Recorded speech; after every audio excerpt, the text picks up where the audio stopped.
Bonjour, aujourd'hui nous allons voir ce que sont les mots interrogatifs. Tout d'abord, sachez que l'on ne les trouve que dans les interrogations partielles. En effet, ils servent à montrer sur quel élément on s'interroge en particulier dans la phrase.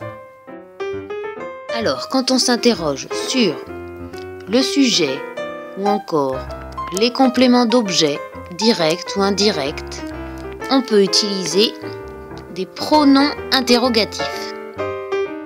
Il peut y avoir par exemple les pronoms qui, que, quoi, il y en a plusieurs, et devant on peut mettre aussi une préposition.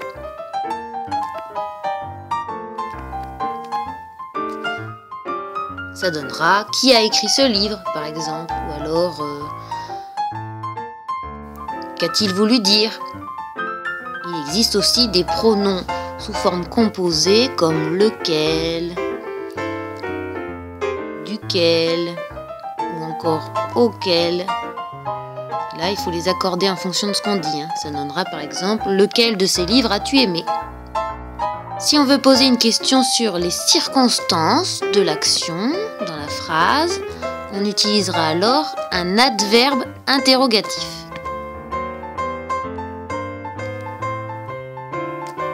Par exemple, il y a pourquoi, quand,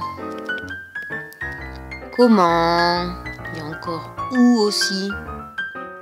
Ça sert vraiment à s'interroger sur les circonstances de l'action. Et quand on pose une question sur un nom en particulier, on utilise du coup un déterminant. Alors celui-ci est facile à repérer puisqu'il est devant un nom. En général, c'est quel.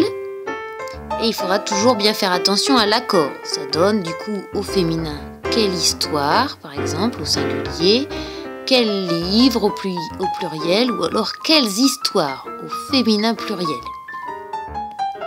Vous êtes prêts désormais à remplir le formulaire.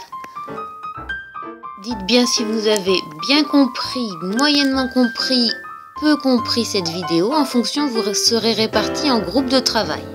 Je vous dis donc, à vos ménages maintenant!